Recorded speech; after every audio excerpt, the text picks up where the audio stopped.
Yes, praise the Lord. Magandang good afternoon everybody sa lahat ng naka-online today sa Facebook ng Fundamental Truth of Jesus Christ Worldwide Ministry. At thanks to God at napakabuti ng Diyos dahil nakapagpahagi na naman ang iyong lingkod ng kanyang message today. Tumingi ako ng together, sabi nga ni Reverend Ricky last week na meron pong nire-renovate dito sa bahay kaya hindi tayo nakapag-service ng ilang linggo. Na-miss ko yung pag-share dahil it is our task or ito yung pinagkatiwala sa atin ng Diyos.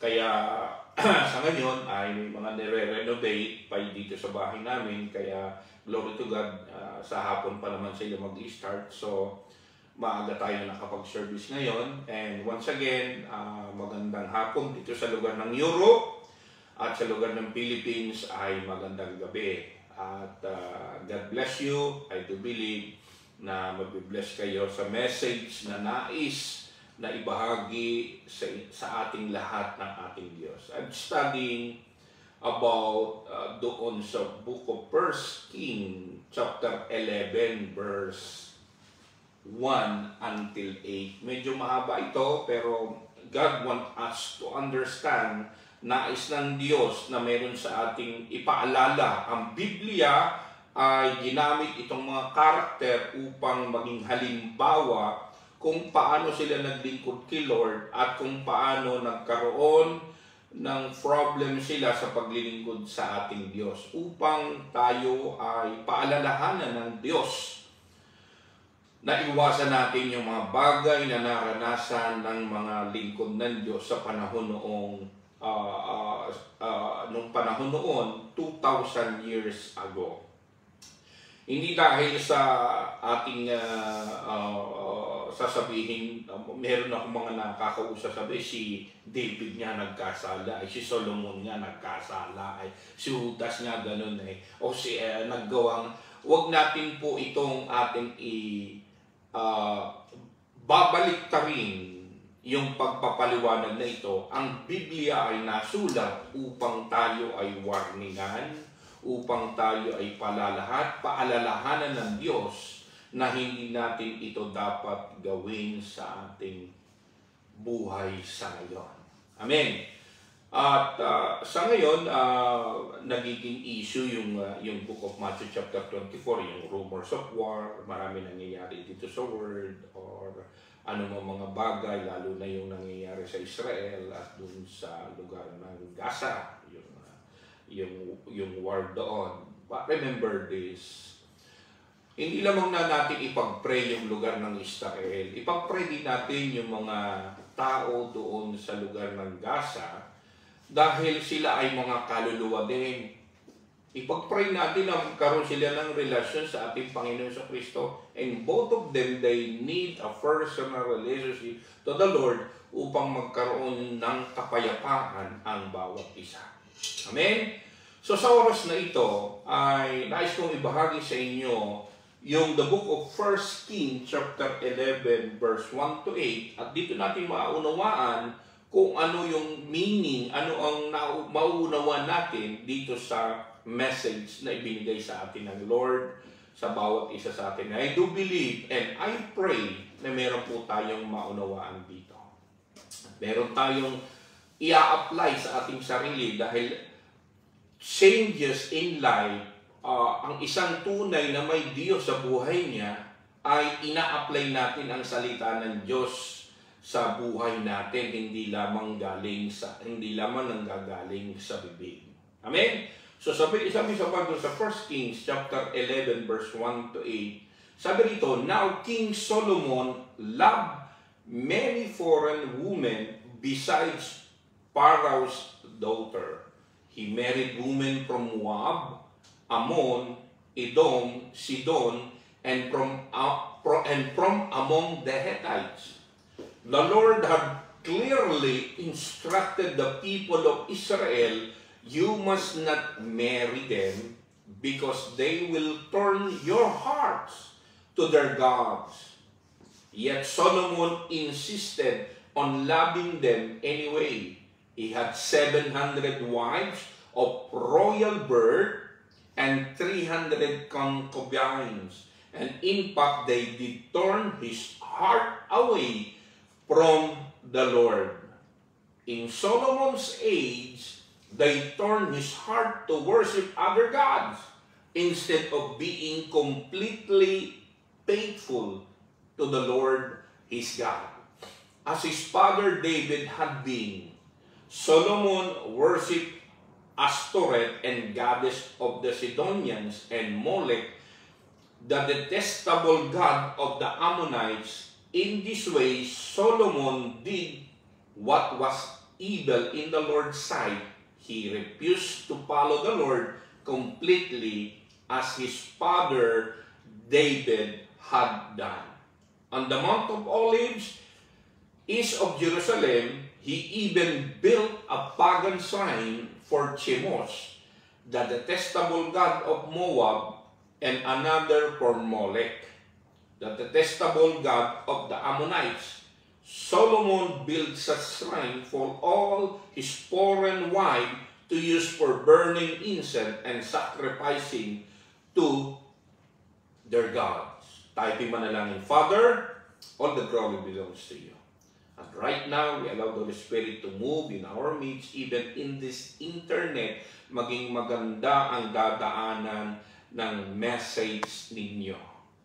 We covered by your blood right now ang lahat ng dadaanan ng internet in the mighty name of Jesus. Holy Spirit, move the anointing of God, increase right now in our midst. Salamat o Diyos, at sa oras pong ito, there's something great na may gonna be happen right now, today, in the lives of those people.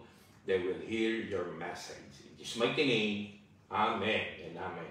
Sa oras na ito, ay makikita po natin dito na nagkaroon ng problema si Solomon sa kanyang pagkakatawag o pagkakatawag sa kanya ng ating Diyos.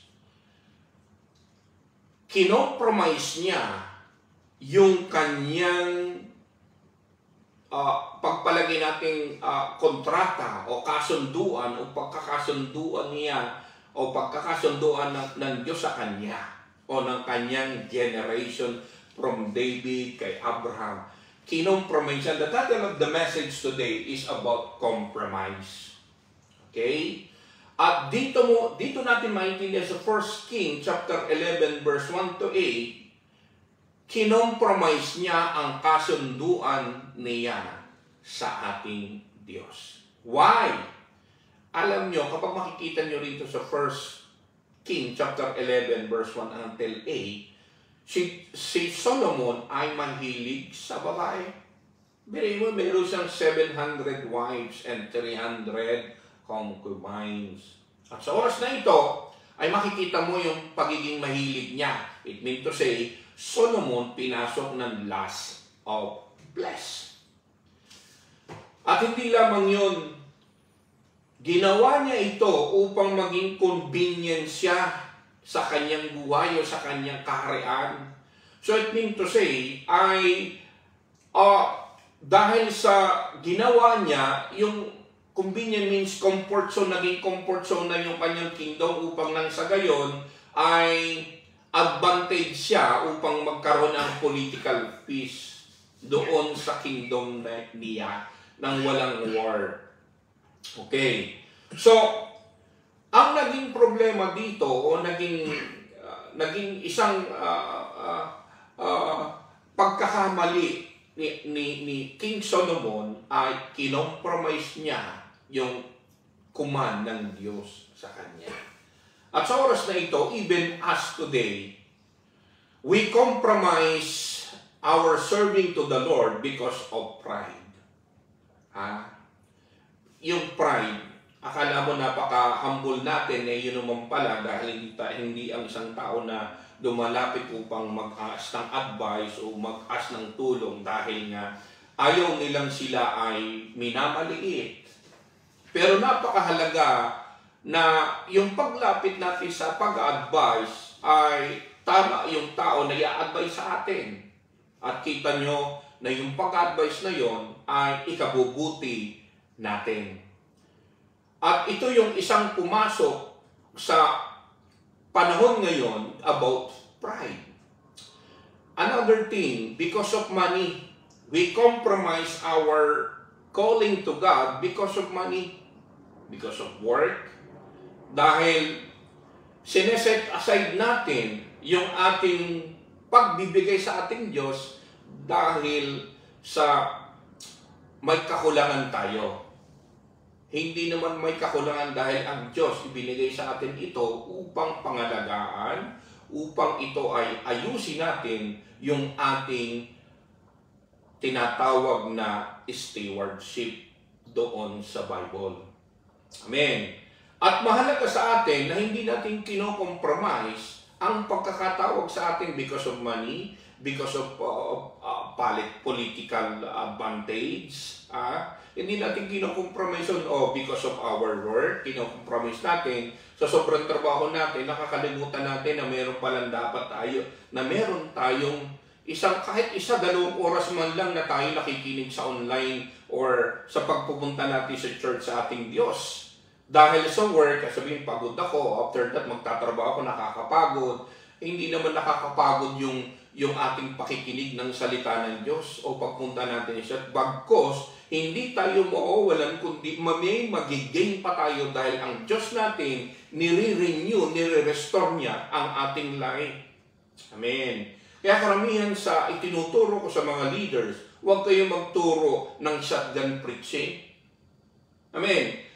Kaya marami sa panahon ngayon, lalo na dito sa Europe, kino-compromise nila ang kanilang pagkakatawag sa Diyos because of money, because of their pride, because of their job, because of their business, because dahil sa masarap mamasyal kaysa magsimba, masarap magparty kaysa magsimba, masarap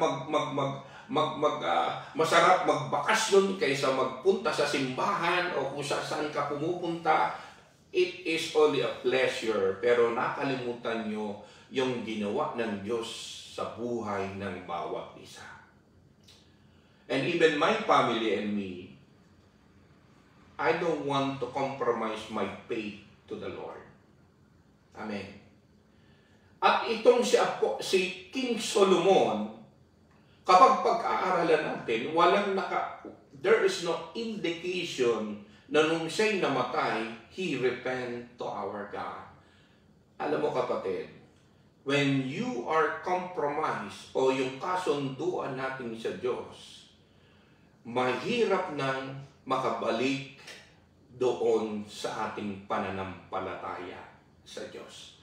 At marami sa mga leaders ngayon, because of money, they compromise their faith to our God. Nag-i-start sila ng church because of money. Start sila ng church because of position. Upang sila'y makilala, upang sila'y mabantog. Remember this. Tinawag tayo ng Lord hindi upang tayo ay makilala, kundi ipakilala natin yung ating pinaglilingkuran, walang iba kundi ang ating Panginoong Hesukristo.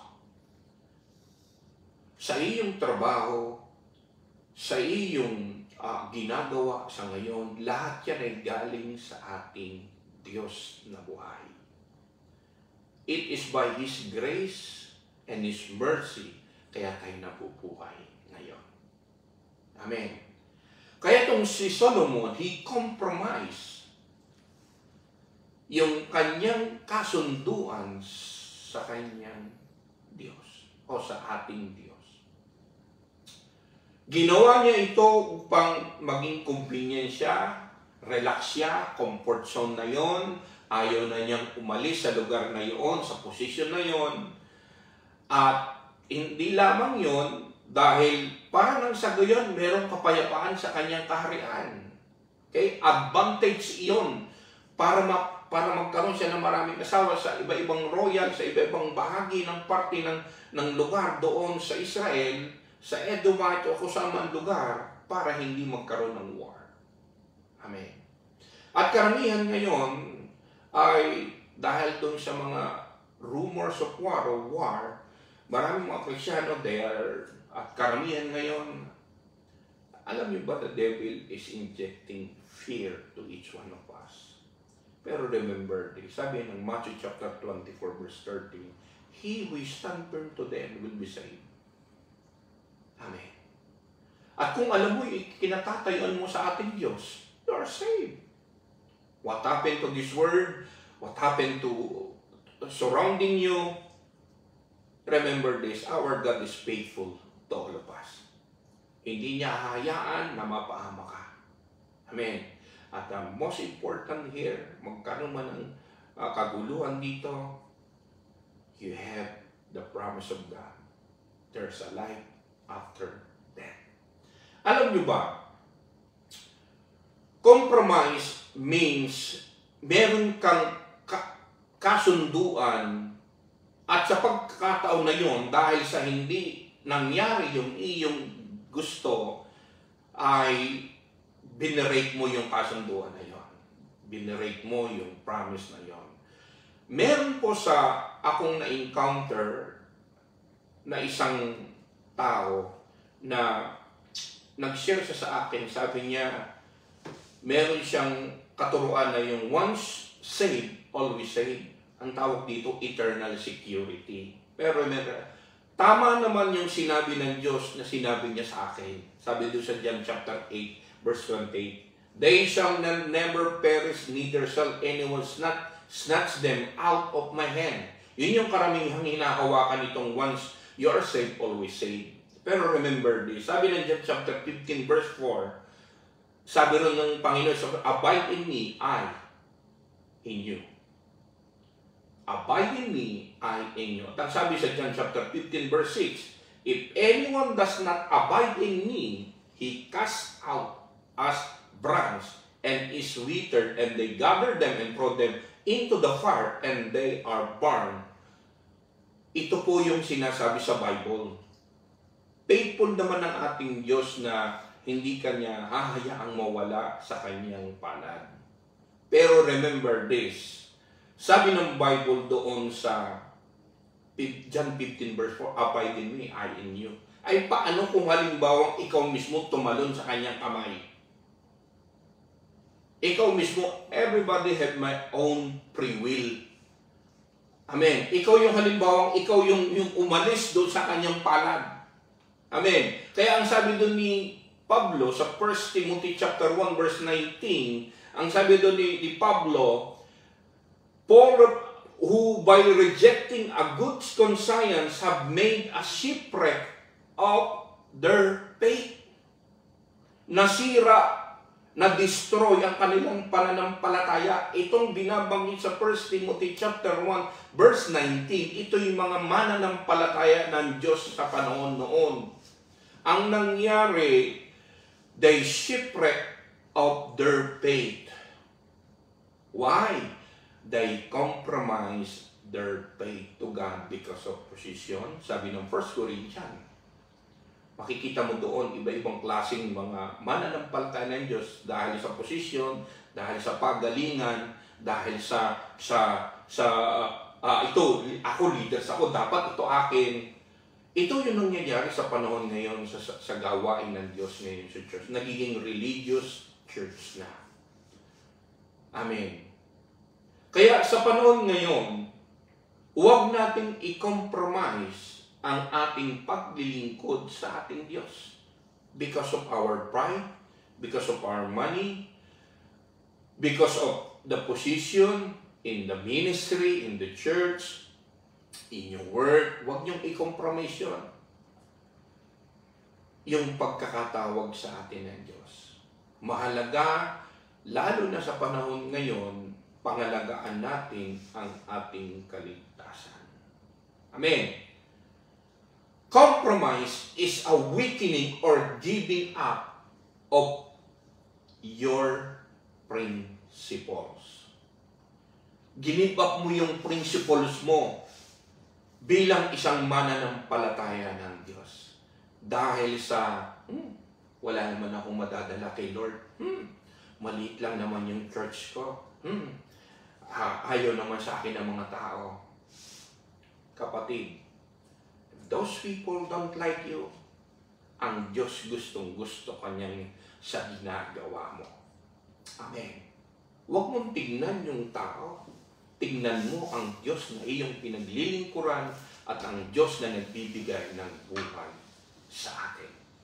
Lahat ng meron tayo galing sa Diyos.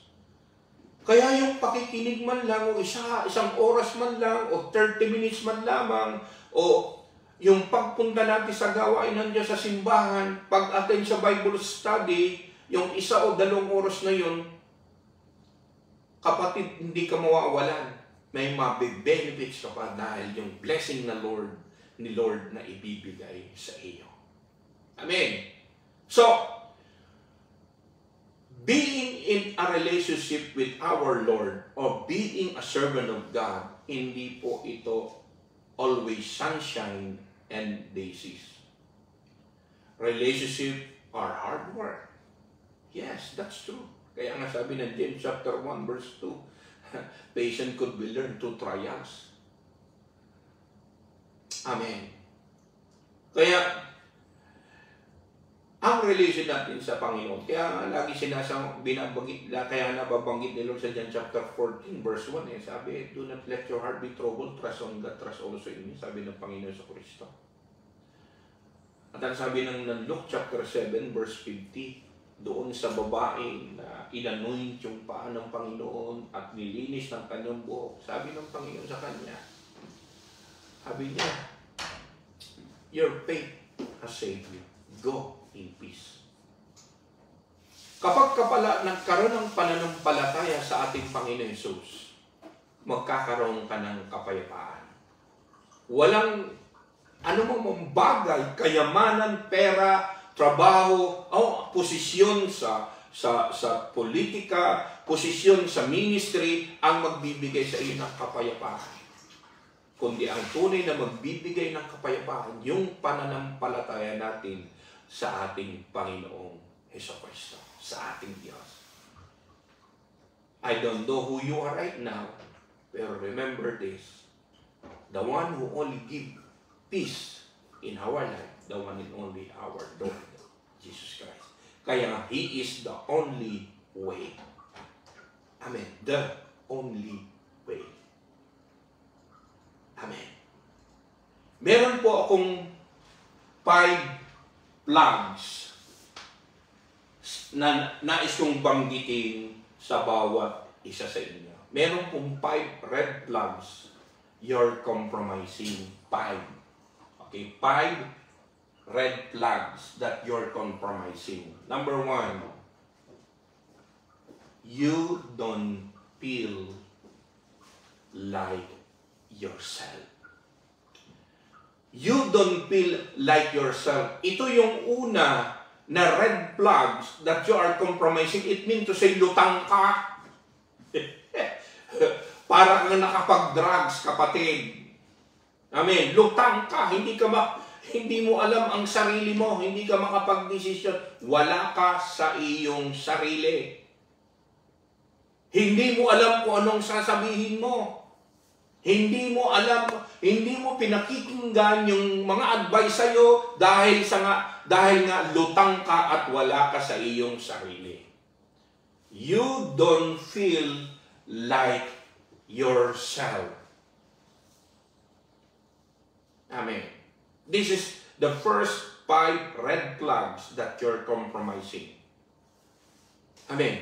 At sigurado yan, kung ikaw ay lutang o ikaw ay hindi mo alam o wala ka sa sarili mo, disorder ka, sigurado hindi mo, kahit ano na lang gawin mo, kahit na ano na lang sabihin mo, kunwari ay ikaw ay alam mo yung naririnig mo, pero hindi mo sinusunod, it means to say, wala ka sa iyong sarili. Amen. Number 2. Ano yung number 2? You're second-guessing decisions. I thank God to my son. Binigyan niya ako ng isa pang napakagandang meaning dito. Your second guessing decision. Paiba-iba ka ng desisyon. You're guessing but not planning. Kaya may another guessing ka. Amen. That is the second. Hindi ka nagplano, nag-guess ka lang, kaya meron kang second guessing. Amen. So, your second guessing decision, ginigess mo lang, pero hindi ka nagpaplano. Ano nangyari? Nagsasuffer ka. You compromise your faith to God. You compromise what you are doing right now. Amen. Kunwari ay nililibang mo ang sarili mo, pero still, ay wala ka sa sarili mo, ginigess mo lamang yung iyong plano, pero hindi mo tunay na pinaplano. Amen. Ginigess mo kaya meron kang second guessing. Amen. You compromise your faith. You compromise yung kasunduan mo sa Diyos. Kaya nangyari, you suffer yourself. Nagsasuffer ka sa sarili mo at nagsasuffer ka dahil sinasarili mo lang yan. Amen. Number 3. Ano yung 3 red flags that you're compromising? You just aren't getting what you want. Dahil hindi nasunod yung gusto mo, so binirate mo na yung kasunduan mo, alam niyo, meron akong leaders na na-meet na itinuturo niya yung once you are saved, always saved. Ang naging problema niya, meron pala siyang itinatago, meron siyang ibang babae. Amen. Kaya madalas tinuturo niya yung eternal security. Kasi, they're hiding their sins for other people, pero hindi nila alam, Diyos ay nakakakita sa kanila. Amen.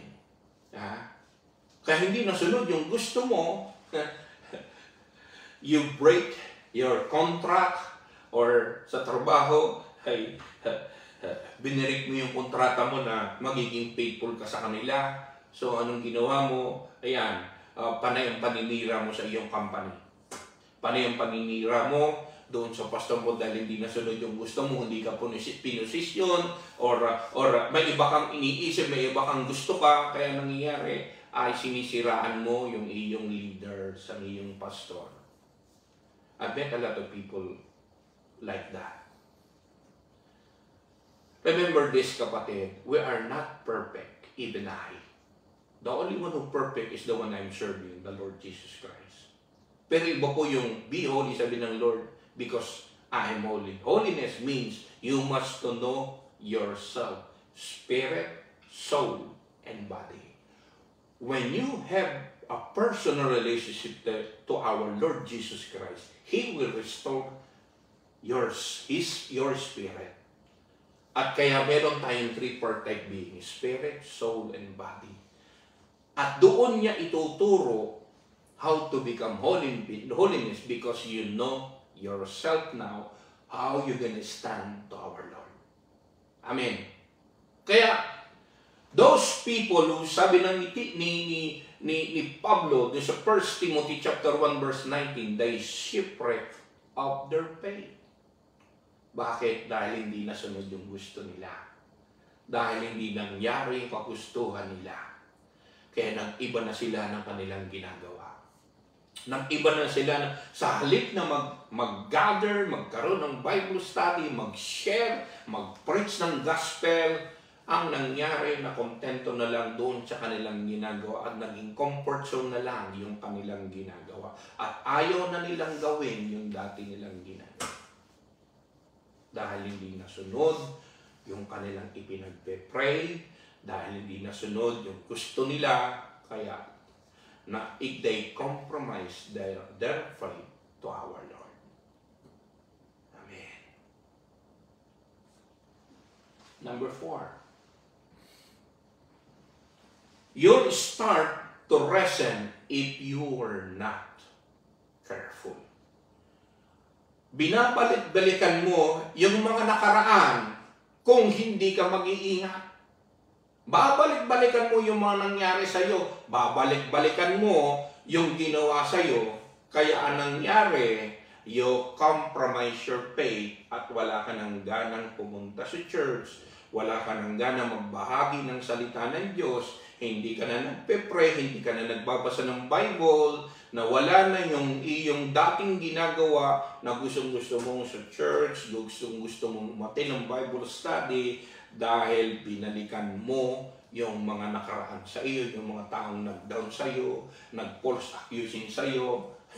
Yung mga yan, hindi mo pwedeng pa-stopin dahil sila ay may sariling desisyon. Ikaw dapat ang magdidesisyon sa sarili mo kung ano ang dapat mong gawin, kapatid. Amen? Sarili mo yan. Are you going to be resent? Babalik-balikan mo? O you gonna move on forward sa binigay sa iyo ng Diyos? Dahil kapag ka na-resent mo, hindi mo makikita yung ipine-prepare ng Diyos sa iyo na napakaganda. Amen. Hallelujah. Lastly, you stop doing things you love. Sarap dati, panay ang fasting, panay ang prayer, atin sa prayer meeting, atin sa Bible study, atin sa mga ganon. Ngayon nawala na yung gustong-gusto mo at mahal na mahal mong ginagawa sa Diyos. Si King Solomon, napakaganda ng unang sinabi niya sa Diyos. And in the end, nagkaroon siya ng problema because of loss of pride. Gusto niya yung posisyon niya, nandun na siya sa comfort zone. Loss of flesh, mahilig siya sa babae. And loss of eye, kita niya na maganda pala yung kanyang kinalalagyan. Kaya, kitang-kita niya yung kaharaan niya, yung anong meron siya. Kaya, yung politika, magkaroon ng political peace at advantage sa kanyang kinalalagyan. Loss of eye, loss of pride, loss of flesh.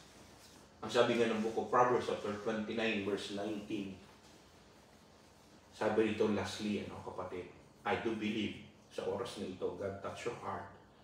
Muli, pag-iinitin ng Lord ang paglilingkod mo sa Kanya. Sabi ng Proverbs, chapter 29, verse 18, where there is no message from God, people don't control themselves. Kapag ka ang isang tao palang walang message galing sa Diyos, kapag ka ang isang mananampalataya ng Lord, wala nang time na magbasa ng Bible kahit 15 minutes, wala nang time manalangin sa ating Diyos, hindi niya alam ang kanyang gagawin. Wala nang control sa kanyang sarili. At ang sabi pa doon sa Proverbs 29 verse 18b, but blessed is the one who obeys wisdom's instruction. Pinagpapala pala nagbabasa ng Bible. Pinagpapala pala yung nagme-meditate ng Word of God. Laging ninanam ng salita ng Diyos at nang sa gayon, hindi ma-compromise yung kanyang pananampalataya sa Diyos. Hindi masira yung kasunduan niya sa ating Diyos. At ang isang taong walang na-receive na message sa Lord, sabi rito, people don't control themselves. Disorder siya.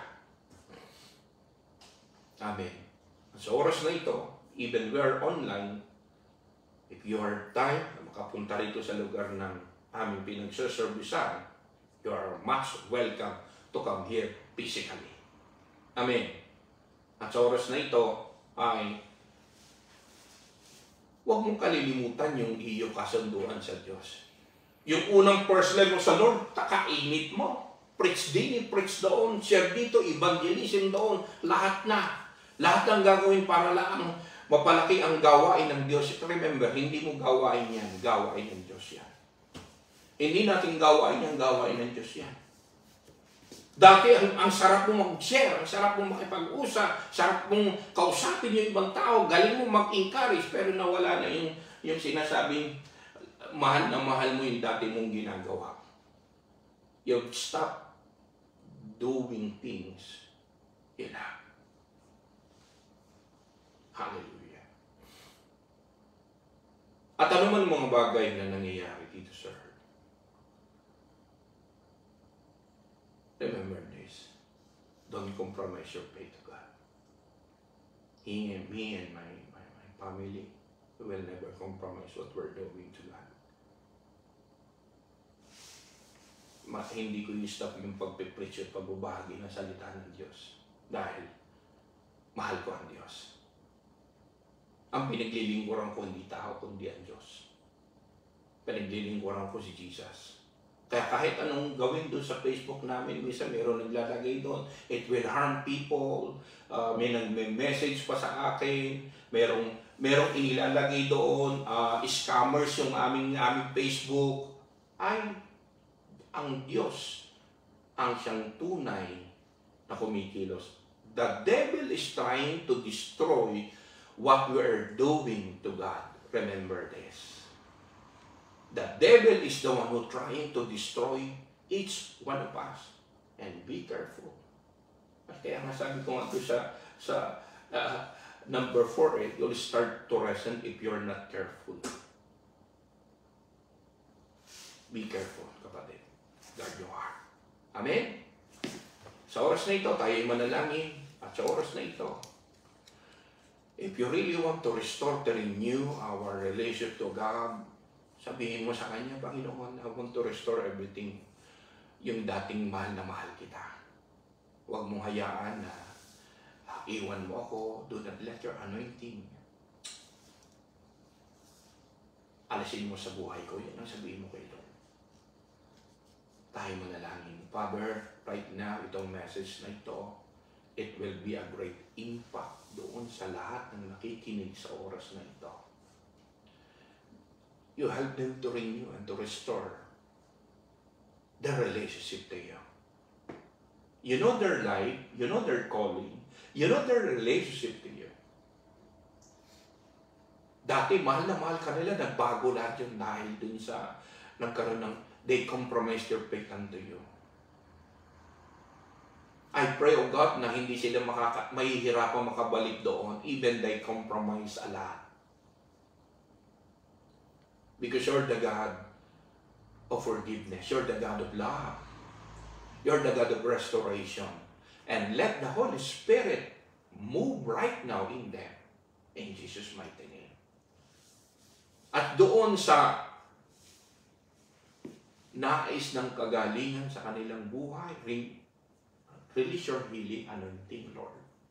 Heal them sa pangalan ni Jesus. Restore the family, those who want to restore their family sa pangalan ni Jesus.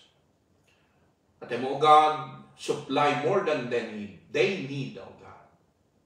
At yung leaders na nagkaroon ng compromise sa paglilingkod sa inyo, change them, renew them. At muli, mahalin nila yung dati nilang ginagawa. Thank you, God, sa oras pong ito. Lahat ng papuri, pagsamba, I belongs only to you. In Jesus' mighty name.